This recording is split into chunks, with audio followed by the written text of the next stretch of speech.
Very good afternoon all my dear students. एक बार फिर से स्वागत है आपका अपने प्यारे से प्लेटफॉर्म कोटा केमिस्ट्री पे। And this is your Mohammad Aqib Hussain.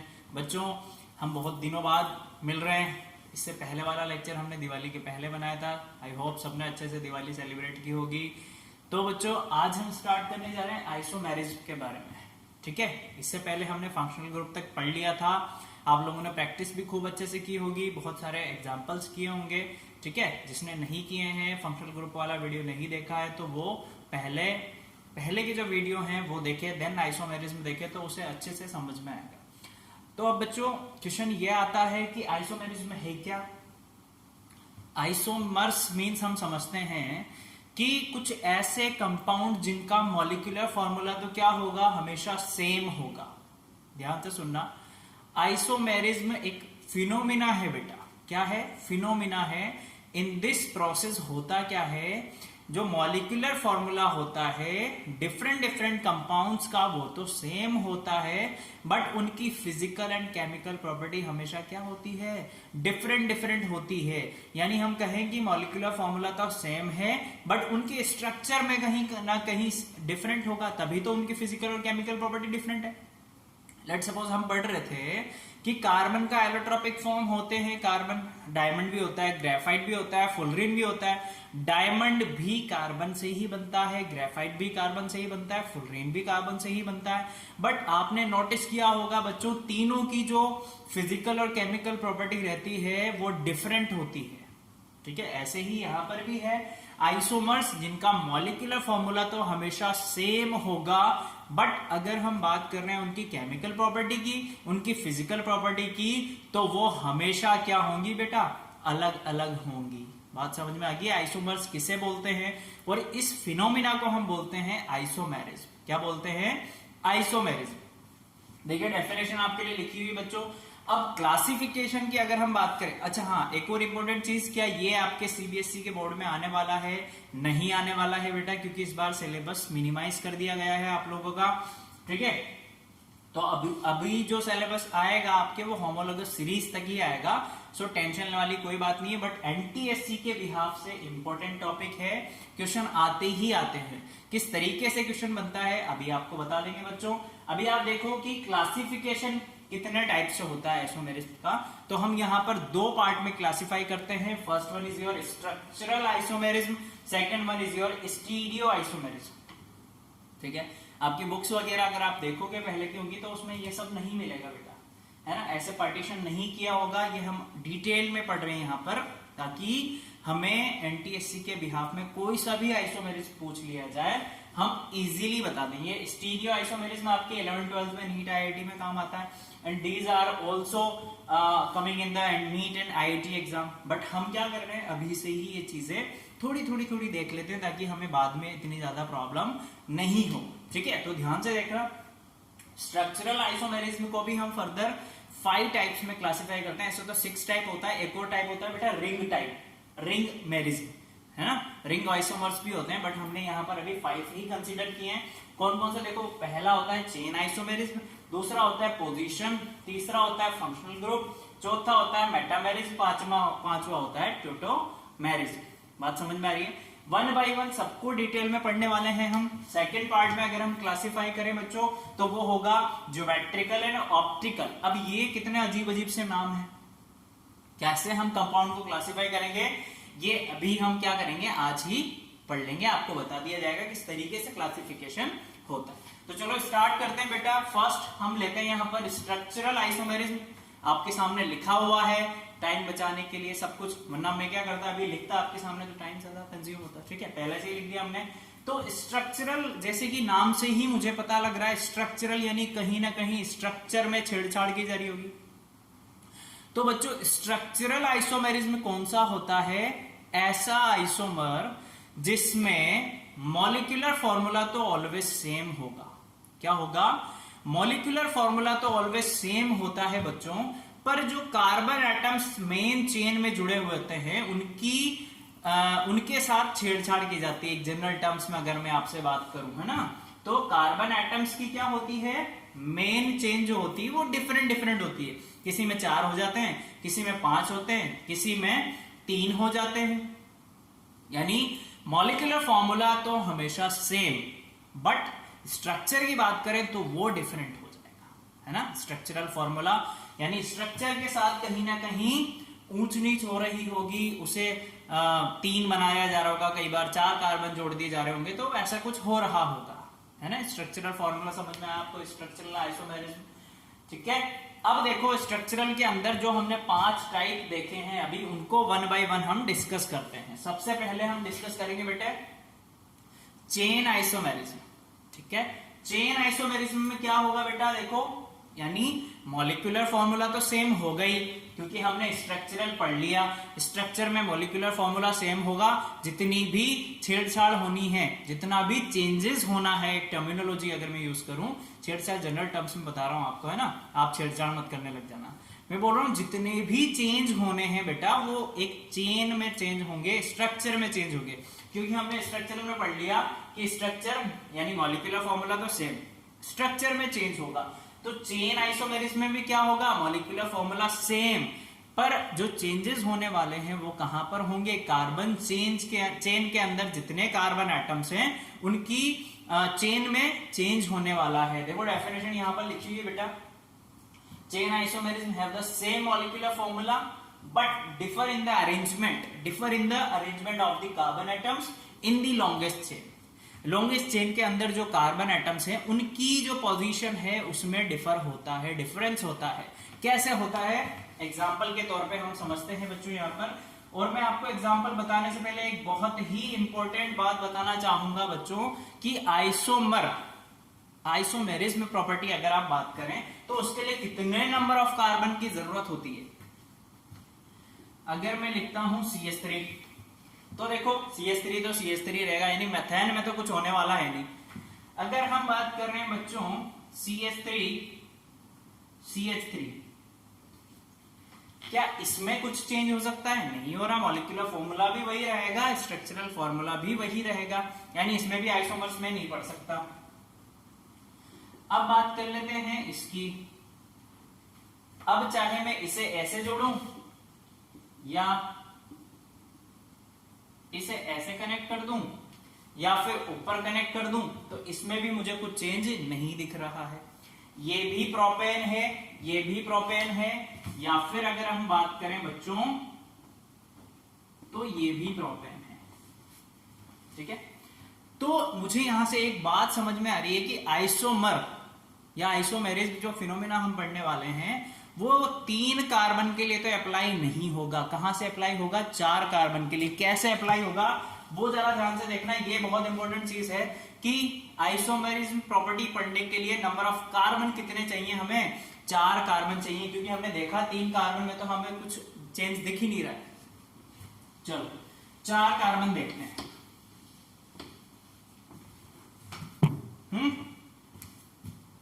Carbon 4, ठीक है।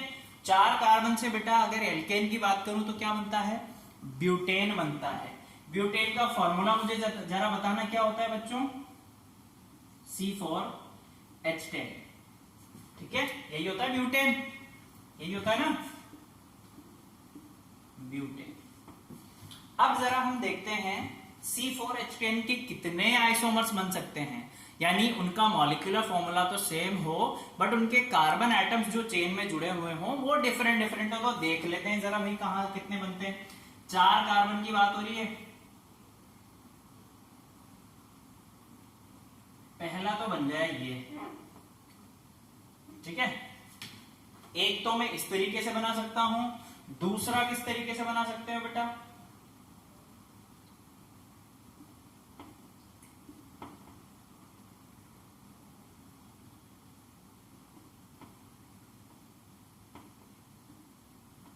इस तरीके से, ठीक है। चाहे इसे आप ऊपर जोड़ दो, चाहे आप इसे नीचे जोड़ दो, किधर भी जोड़ सकते हो। ये एल्किल ग्रुप है ना, ये सब्स्टिट्यूएंट आप क्या कर सकते हो, किधर भी जोड़ सकते हो, जरूरी नहीं है इधर है तभी वो दूसरे पे आएगा, ऊपर लिखोगे तभी दूसरे पे ही आएगा। यानी मुझे यहां से एक बात पता लगी बच्चों, क्या थी वो बात, देखना जरा। चलो मैंने देखा कि अगर मैं इसका मॉलिक्यूलर फॉर्मूला देख रहा हूं तो भी C4H10 हो रहा है, इसका मॉलिक्यूलर फॉर्मूला देख रहा हूं तो भी C4H10 हो रहा है। यानी डिफरेंस कहां पर आ रहा है, कार्बन चेन में डिफरेंस आ रहा है। देखो यहां जो हमने चेन सेलेक्ट कर रखी है उसमें कितने कार्बन है बच्चों, इधर से कर लो, उधर से कर लो, इधर से भी कर लो, 1 2 3 4, इधर भी 4 कार्बन। बट यहां पर जो मैं चेन सेलेक्ट कर रहा हूं उसमें 3 कार्बन है और मेरे पास एक क्या है, सब्स्टिट्यूएंट है। तो चेन आइसोमेरिज्म में क्या होता है बच्चों, जिसमें मॉलिक्यूलर फॉर्मूला तो सेम हो बट कार्बन का अरेंजमेंट जो है मेन चेन के अंदर वो डिफरेंट है। देखो इसमें भी 4 कार्बन, इसमें भी 4 कार्बन, पर यहां पर जो अरेंजमेंट लिया हमने वो सब्स्टिट्यूएंट की तरह ले लिया। तो अगर मैं बात करूं ब्यूटेन के कितने आइसोमर बन सकते हैं बेटा, कितने बनेंगे, 2, एक ऐसे एक ऐसे, इसे बोलेंगे हम एन ब्यूटेन, ठीक है। इसे बोलेंगे हम आइसोब्यूटेन। नॉर्मल कॉमन नेम की अभी हम बात करेंगे बेटा, ठीक है, ये कॉमन नेम है ना। एक लॉन्ग चेन जब भी आपको दिखेगी आप क्या बोलेंगे, एन ब्यूटेन। और जब भी आपको सेकंड नंबर पे एक एल्किल ग्रुप जुड़ा हुआ दिखेगा तो आप क्या बोलेंगे उसे, आइसोब्यूटेन, क्योंकि 4 कार्बन है, ठीक है। अब इसका आईयूपीएसी नेम देख लेते हैं। आईयूपीएसी नेम क्या होगा बेटा, इसका तो हो जाएगा सिंपल ब्यूटेन, और इसका आईयूपीएसी नेम क्या होगा जरा देखो, देखते हैं किस पे जुड़ा हुआ, सेकंड पे, तो 2 मैथिल, 3 कार्बन को बोलते हैं बेटा प्रोप, और सिंगल बॉन्ड है इसलिए बोलेंगे एन। तो नेम क्या बनेगा, आईयूपीएसी 2 मैथिल प्रोपेन। बात समझ में आ रही है आपको, क्लियर है यहां तक। ये तो हो गई 4 कार्बन की बात। अब 5 कार्बन के लिए भी देख लेते हैं पेंटेन के कितने बनते हैं। एग्जाम में आपसे एनटीएससी में पूछा जाता है बेटा, और पूछा भी गया है कि पेंटेन के कितने आइसोमर बन सकते हैं, तो कितने बनेंगे देख लेते हैं। अभी ब्यूटेन वाला आई होप आपको समझ में आ गया होगा। मैं यहीं पर ही आपको क्या बताता हूं, पेंटेन का भी बता ही देता हूं, ठीक है। देन हम हेक्सेन के बारे में देख लेते हैं, यहीं पर बता, या फिर आप इसे नोट डाउन कर लो, इधर से बता दूंगा सही से दोबारा से वापस, ठीक है बेटा। चलो अब देख रहे हैं हम इसके बारे में। अच्छा, ब्यूटेन की जगह अगर ब्यूटीन बन जाए तो भी कोई दिक्कत नहीं होगी। क्या होगा, यहां पर एक कार्बन हटेगा एंड डबल बॉन्ड लग जाएगा। ब्यूटेन की जगह ब्यूटीन हो तो भी आइसोमर्स 2 ही बनेंगे बच्चों। कैसे, देखो ये हट गया, ये डबल बॉन्ड लग गया, ये बनेगा CH2 और ये रहेगा CH, ठीक है।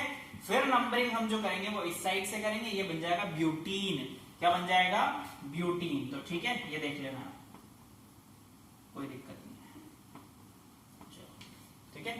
अब चलो पेंटेन के बारे में हम बात कर रहे थे, है ना।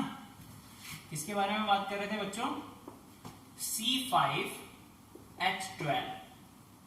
ये क्या है, पेंटेन।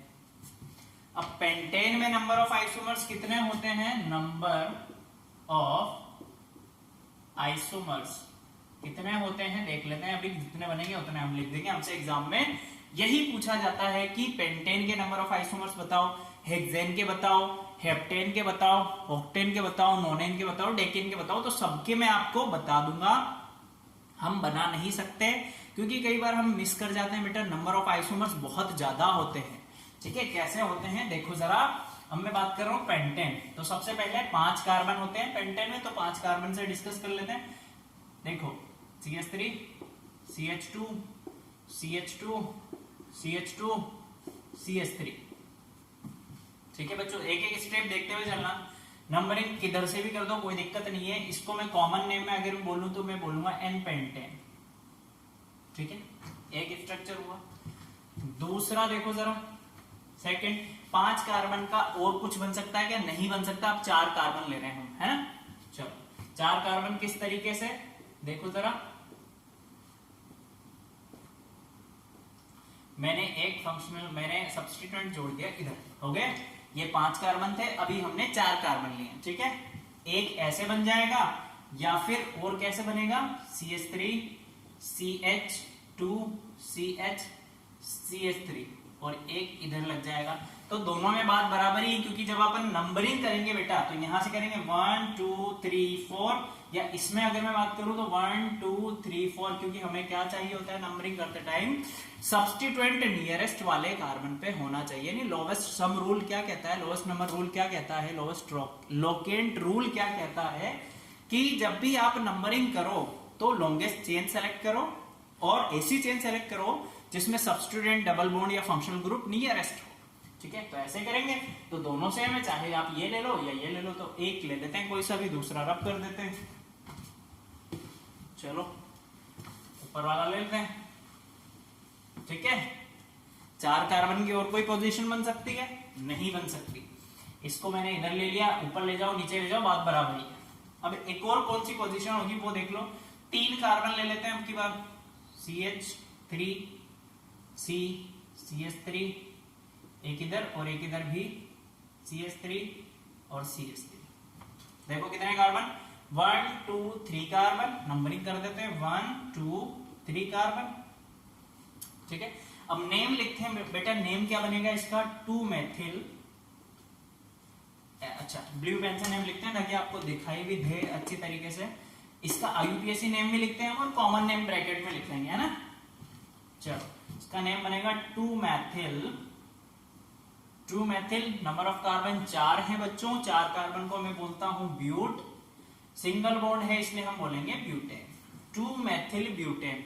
अब आ जाओ जरा, कॉमन नेम क्या होगा इसका, मैंने आपको बोला था जब भी कार्बन दूसरे कार्बन पे जुड़ा हुआ हो या सब्स्टिट्यूएंट दूसरे कार्बन पे हो तो उसे हम बोलते हैं आइसो पेंटेन, क्योंकि हमारे पास कार्बन कितने हैं, 5। ये कॉमन नेम हो गया, ये IUPAC नेम हो गया, है ना। इधर आ जाओ, पहले लिखते हैं हम IUPAC नेम, क्या बनेगा बेटा, 2 2 डाई मैथिल। 3 कार्बन को बोलेंगे प्रॉप, सिंगल बॉन्ड है इसलिए प्रोपेन।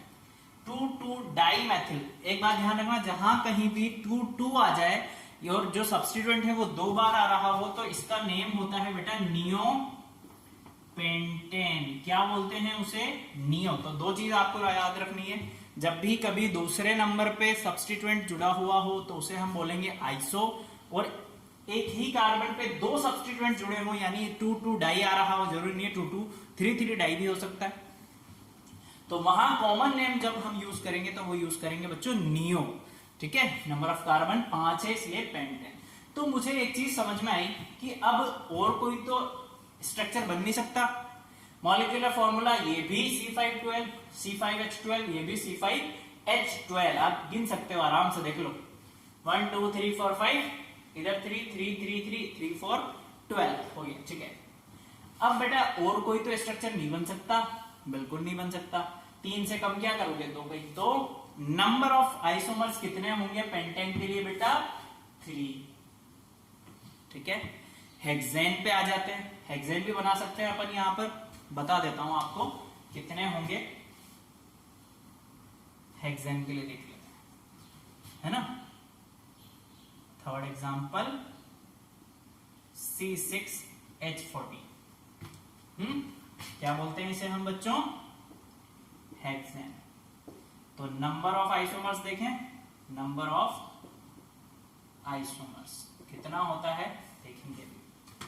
ठीक है, तो स्टेप बाय स्टेप चलेंगे, पहले 6 कार्बन, फिर 5 कार्बन, फिर 4 कार्बन, फिर 3 कार्बन, 3 से कम नहीं होगा भाई।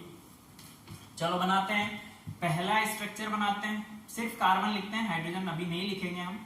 तो पहले 6 कार्बन, कितने हो गए भाई, 5 और 1 6 कार्बन हो गए। नेम आगे लिख लेंगे हम सबका, है ना, 1 2 3 4 5 6 कार्बन। इसके अलावा तो 6 का कुछ बनेगा नहीं, 5 कार्बन पे आ जाते हैं अपन।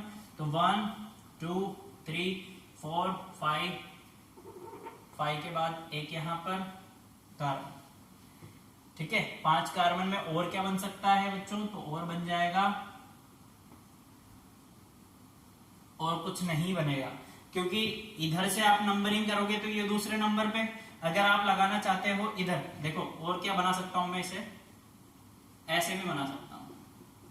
तो जब अपन नंबरिंग करेंगे तो 1 2 इधर से भी 2 पे आएगा, इधर से भी 2 पे आएगा, तो दोनों सेम ही है है ना। ऐसा नहीं है कि आपने इधर से लगाया उसे अलग आइसोमर काउंट कर रहे हो, आप इधर वाले को अलग आइसोमर काउंट कर रहे हो, तो ऐसे गलती मत करना बेटा। तो भाई 5 वाला भी काम पूरा हो गया मेरे पास। अब 4 पे आ जाते हैं। 4 पे क्या होता है ना, तो 4 कार्बन ले लेते हैं। अब की बार ये ले लिए मैंने 4 कार्बन, तो ये जुड़ेंगे ऐसे दोनों को ऊपर, या फिर ये ऐसे भी जुड़ सकता है। देखो जरा कैसे जुड़ेगा, एक ऊपर और एक इधर, तो भी बात सेम ही है। नेम आप लिखो तो देखो क्या लिखोगे, 2,3 डाइमेथिल ब्यूटेन, इधर भी ये लिखोगे, इधर से गिन लो 2,3 डाइमेथिल ब्यूटेन, तो दोनों सेम चीज है। कंफ्यूज मत करना खुद को भी, ठीक है। स्ट्रक्चर बनाते टाइम एक और बचा है अपना लास्ट। अब 4 कार्बन में तो कुछ बनने वाला है नहीं, और 3 कार्बन ले लेते हैं। इधर ले लेते हैं, इधर, है ना। 1 2 3 4, तो भाई और कुछ ऐसे और एक ऐसे, देख लो 4 कार्बन से बनेगा, 3 का तो बनने वाला है नहीं, क्योंकि 3 का तो बन गया था पेंटेन, ठीक है। ये है इसमें। अब नेमिंग कर लेते हैं अपन सबकी। हाइड्रोजन आप जोड़ ही लोगे बेटा, ठीक है। नेम लिखते हैं। ये नेम बनेगा मेरे बच्चों, ये बन रहा है हेक्सेन। कॉमन नेम आप बोलो तो एनहेक्सेन, ठीक है। ये बनेगा बच्चों, मैं पहले IUPAC लिख रहा हूं, देन कॉमन लिख देंगे तो, ठीक है। ये बन रहा है 2 मैथिल, 4 कार्बन है, 5 कार्बन है इसलिए पेंट, सिंगल बॉन्ड है इसलिए एन, 2 मैथिल पेंटेन, या फिर हम बोले आइसोहेक्सेन, ठीक है। बात समझ में आ रही है, 2 मैथिल पेंटेन या फिर आइसोहेक्सेन, है ना। इसको भी वही बोलेंगे हम, है ना। या ऐसा करते हैं सिर्फ कॉमन नेम अभी IUPAC लिख लेते हैं, कॉमन नेम तो हमें पता ही चल गया।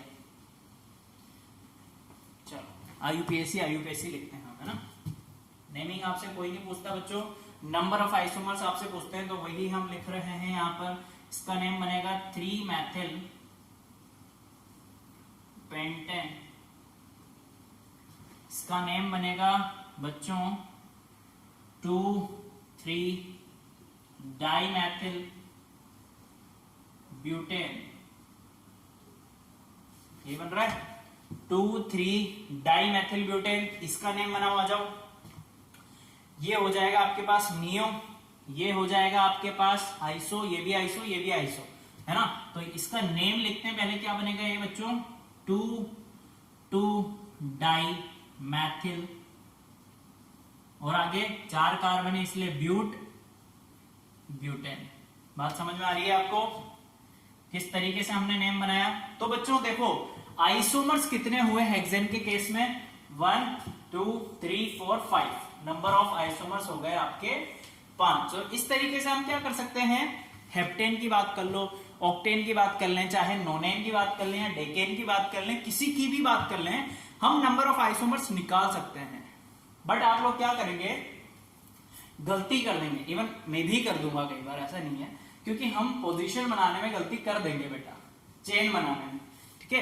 तो मैं आपको लिख देता हूं, एक सारे कार्बन की कितने कार्बन से कितने नंबर ऑफ आइसोमर्स बनेंगे, एक आपको रफ आइडिया भी हो जाएगा, और एग्जाम में पूछा जाता है तो आपको याद भी हो जाएगा। अगर बनाना चाहो तो आप बना भी सकते हो, ठीक है। तो आप ये नोट डाउन करो। इधर हम क्या करते हैं, लिख लेते हैं कि कितने कार्बन से कितने आइसोमर बन सकते हैं, ठीक है। एक जनरल आइडिया हमें मिल जाएगा।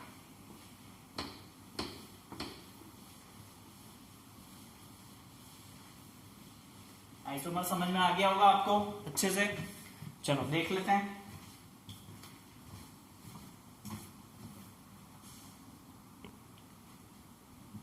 ठीक है, तो देखो बेटा हमने यहाँ पर लिखा है नंबर ऑफ आइसोमर्स कितने बनेंगे।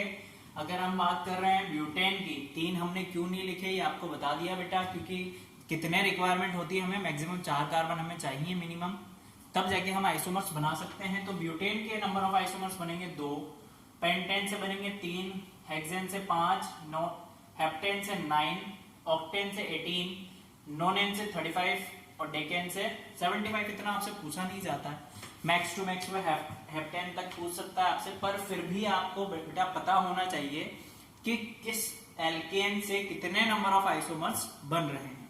बात समझ में आ रही है? अब नोट डाउन करो, देन हम फिर नेक्स्ट पढ़ते हैं बेटा पोजीशन आइसोमर्स। ठीक है, जल्दी से कर लो फटाफट से, पॉज करके नोट डाउन कर लो। चलो बेटा, सेकेंड टाइप है पोजीशन आइसोमेरिज्म। क्या है पोजीशन आइसोमेरिज्म? फर्स्ट हमने पढ़ा चेन आइसोमेरिज्म, यानी चेन में कहीं ना कहीं चेंज हो रहा था। अब पोजीशन आइसोमेरिज्म में क्या होगा, चेन जो हमारे पास हम सेलेक्ट करेंगे वो तो फिक्स्ड रहेगी, बट जो सब्सटीट्यूएंट होगा या फिर जो भी डबल बॉन्ड जो होंगे उनकी पोजीशन क्या होगी, डिफरेंट डिफरेंट होगी। किस तरीके से डिफरेंट होगी देखो जरा, भी पता लगेगा आपको। पोजीशन आइसोमेरिज्म होता क्या है बेटा, एक ऐसा फिनोमिना है जिसमें जो हाइड्रोकार्बन्स होते हैं उनकी चेन तो हमेशा फिक्स्ड होती है, बट उसमें जो फंक्शनल ग्रुप या कॉन्स्टिट्यूएंट जुड़े होते हैं या बॉन्डिंग जो होती है उनकी पोजीशन डिफरेंट डिफरेंट होती है। तो ऐसे फिनोमिना को हम बोलते हैं बेटा पोजीशन आइसोमेरिज्म। किस तरीके से होता है, एग्जांपल देखो बनाते हैं अपन, ब्यूटीन बना सकते हैं अपन, है ना। ये होता है एल्कीन और एल्काइन में, एल्केन हम पढ़ चुके हैं सारा, ठीक है। आओ जरा देखते हैं ब्यूटीन कैसे बनेगा बेटा। पहली बात तो ब्यूटीन का फॉर्मूला क्या होगा, तो बच्चों फॉर्मूला होगा C4H8, क्योंकि मुझे पता है एल्कीन क्या होता है CnH2n, यही होता था। चलो C4H8 किस तरीके से मैं बना सकता हूं, तो भाई हम बनाएंगे ऐसे,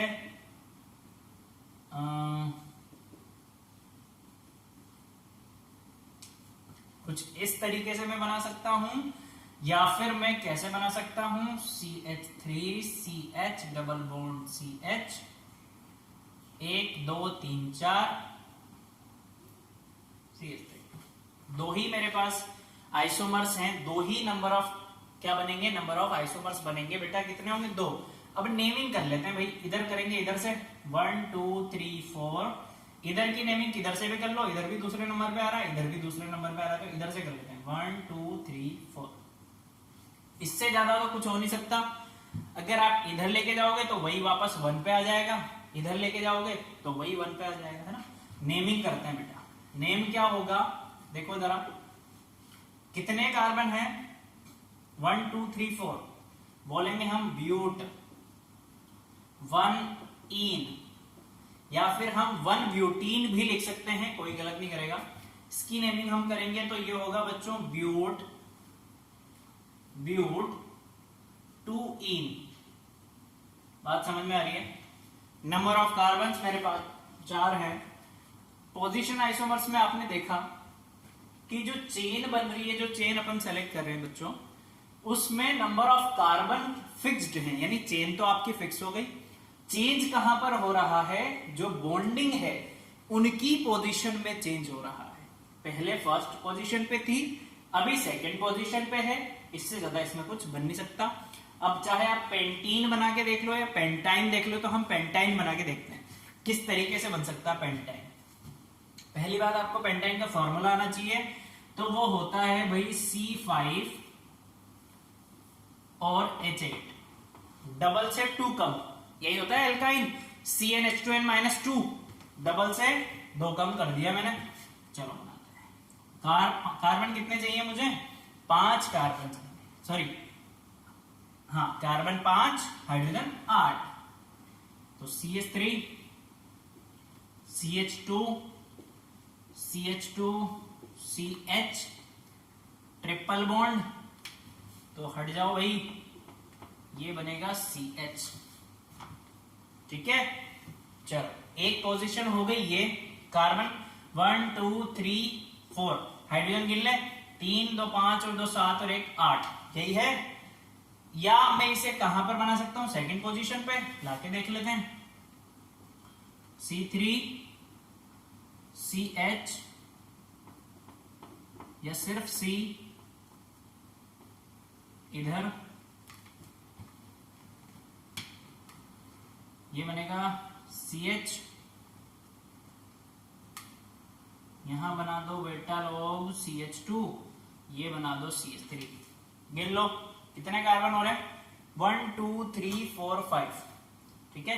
और हम कहा ला सकते हैं इसे, इधर से नंबरिंग करूंगा तो 1 2 दूसरे पे आ रहा है, अगर मैं यहां पर बनाता हूं तो भी दूसरे पे आएगा, यानी कंडीशन कितनी हो गई, 2 ही बनेंगे सिर्फ। ठीक है, चेक कर लो, पहले पे लाओ दूसरे पे लाओ तो मैं इधर से भी दूसरे पे ला सकता हूं, तीसरे पे हम ला नहीं सकते, तो 2 ही बनेंगे। नेम क्या क्या होंगे बच्चों इनके, देखो नेम होगा 5 कार्बन है तो पेंट 1 आइन, क्योंकि मैंने ट्रिपल बॉन्ड लगाया है। इधर नेम क्या होगा, इधर नंबर लिख लो 1 2 3 4 5, इधर की नंबरिंग होगी इस साइड से क्योंकि इधर बॉन्डिंग नियरेस्ट पड़ रही है, तो 1 2 3 4 5। नेम क्या होगा बच्चों, पेंट 2 आइन या फिर 2 पेंटाइन भी आप लिख सकते हो, दोनों चीजें सही होंगी, कोई गलत नहीं करने वाला है बच्चों। बात समझ में आ रही है आपको? चलो भाई, हमने इसकी भी दोनों पोजीशन देख ली। अब 5 कार्बन चेन में मिथाइल सब्स्टिट्यूएंट की पोजीशंस देख लेते हैं किस तरीके से बदल सकती है। तो 5 कार्बन चेन में बनाता हूं पहले, तो भाई ये 5 कार्बन, इसमें मिथाइल की पोजीशन लगानी है मुझे, तो एक मिथाइल मैं यहां लगा सकता हूं, एक मिथाइल मैं यहां पर लगा सकता हूं, ऐसे।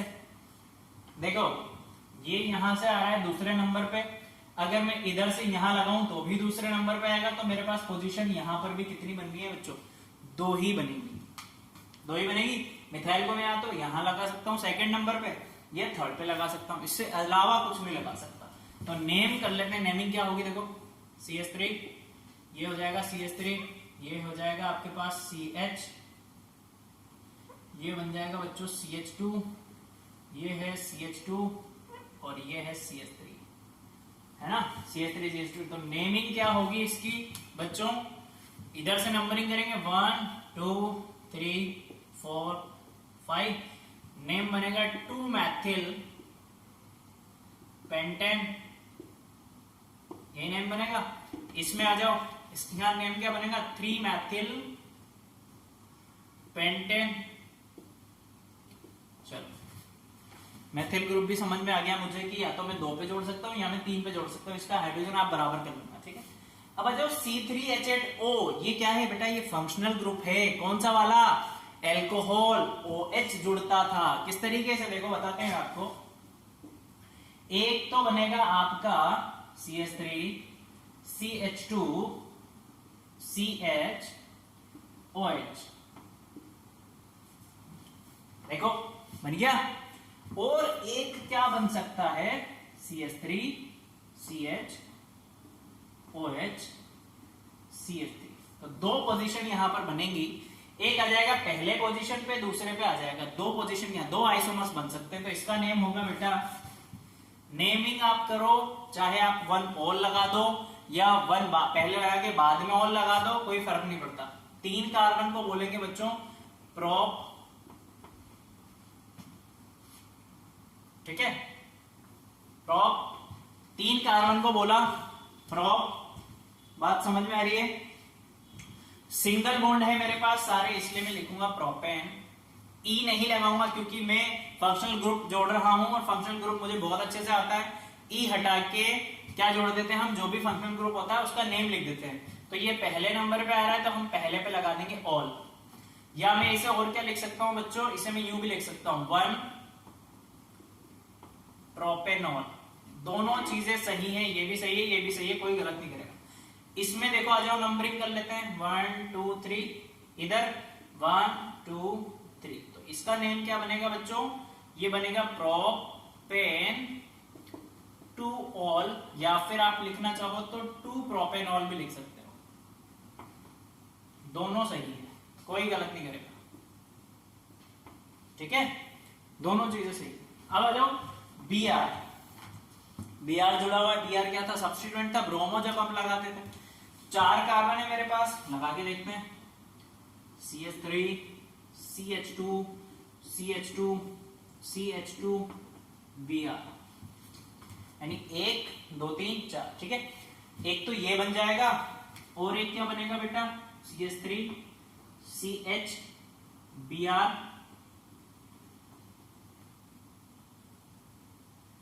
CH2 CH3। तो यहां पर भी 2 ही पोजीशन बनेंगी, ठीक है। एक पहले पे जोड़ लो या दूसरे पे जोड़ लो। तो नंबरिंग किधर से करेंगे, जिधर से फंक्शनल ग्रुप पास हो। 1 2 3 4 इसकी नंबरिंग होगी बच्चों इधर से 1 2 3 4, दोनों के नेम लिखते हैं हम। ये नेम बनेगा, पहले आएगा ये, क्योंकि ये सब्स्टिट्यूएंट है ना, मेन फंक्शनल ग्रुप नहीं है, ठीक है। हमने क्या पढ़ा था, position of substituent, then name of substituent, then क्या word root, then primary suffix, then secondary suffix, ठीक है, भूलना मत। नेम क्या बनेगा बच्चों, 1 ब्रोमो, 4 कार्बन है इसलिए ब्यूट, और सिंगल बॉन्ड है इसलिए एन, 1 ब्रोमो ब्यूटेन। इधर क्या बनेगा, 2 ब्रोमो ब्यूटेन। बात समझ में आ रही है, सबको क्लियर है, आई होप समझ में आया होगा। पोजीशन आइसोमेरिज्म होता क्या है, जिसमें कार्बन चेन तो फिक्स्ड होती है, या आप बोलेंगे number of carbon fixed, but उनकी जो पोजीशन है मल्टीपल बॉन्ड्स की और फंक्शनल ग्रुप की वो डिफरेंट होती है। तो ऐसे फिनोमिना को बोलते हैं बेटा पोजीशन आइसोमेरिज्म। समझ में आ गया, नोट डाउन कर लो। देन थर्ड पढ़ते हैं हम, फंक्शनल आइसोमेरिज्म क्या होता है। चलो बेटा थर्ड टाइप देखो, फंक्शनल आइसोमेरिज्म। फंक्शनल आइसोमेरिज्म में क्या होगा बच्चों, फंक्शन की जो पोजीशन है, फंक्शनल ग्रुप की जो पोजीशन है वो डिफरेंट होगी, ठीक है। एंड जो मॉलिक्यूलर फॉर्मूला है वो तो सेम होगा ही, सही देख लो जरा आप। चलो फंक्शनल ग्रुप में क्या है, compounds with the same molecular formula. बात बहुत ध्यान रखने वाली है, जितने भी स्ट्रक्चरल फॉर्मूला है बेटा स्ट्रक्चरल आइसोमेरिज्म में, मॉलिक्यूलर फॉर्मूला सेम होता है, स्ट्रक्चर में डिफरेंस होता है। तो देखो जरा स्ट्रक्चर में किस तरीके से डिफरेंस है। अगर मैं बात कर रहा हूं C2H6O, C2H6O को मैं जब लिखूंगा बच्चों तो लिखूंगा मैं CH3CH2OH, तो ये बन रहा है एथेनॉल। क्या बन रहा है, एथेनॉल। क्यों बना, 2 कार्बन, तो 2 कार्बन को बोलते हैं एथ, सिंगल बॉन्ड है इसलिए एथेन, OH ग्रुप जुड़ रहा है एल्कोहल ग्रुप, तो मैं उसकी जगह सफिक्स यूज करता हूं ओल, तो नेम बन गया बच्चों एथेनॉल। क्या बन गया, एथेनॉल। अगर मैं कॉमन टर्म्स में बात करूं तो इथाइल एल्कोहल, क्योंकि C2H5 जुड़ रहा है ना, इथाइल एल्कोहल। अब आ जाओ इसे मैं और कैसे लिख सकता हूं, इस तरीके से बना सकता हूं। देखो ये कुछ ऐसा बन रहा है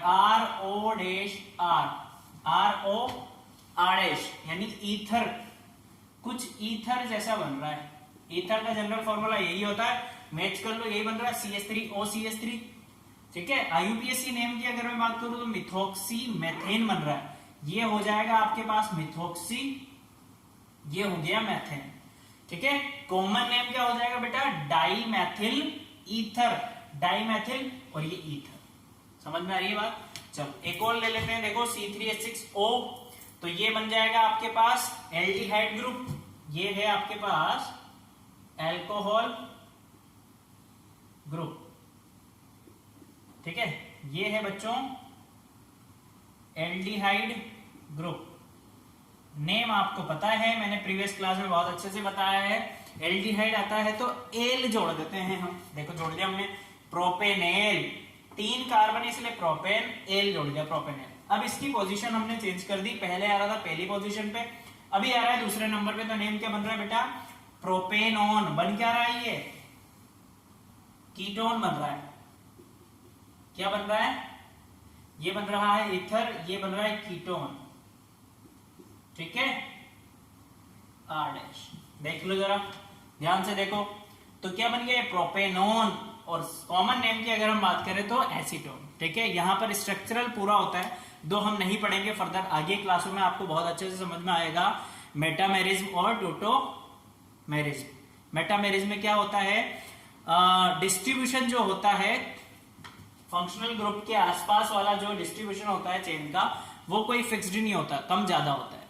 और ट्यूटोमेरिज्म में इक्विलिब्रियम से डिस्ट्रीब्यूशन होता है, ठीक है। तो आप फर्दर क्लास में पढ़ेंगे, अभी जानना इतना जरूरी है भी नहीं, पूछा भी नहीं जाता हमसे।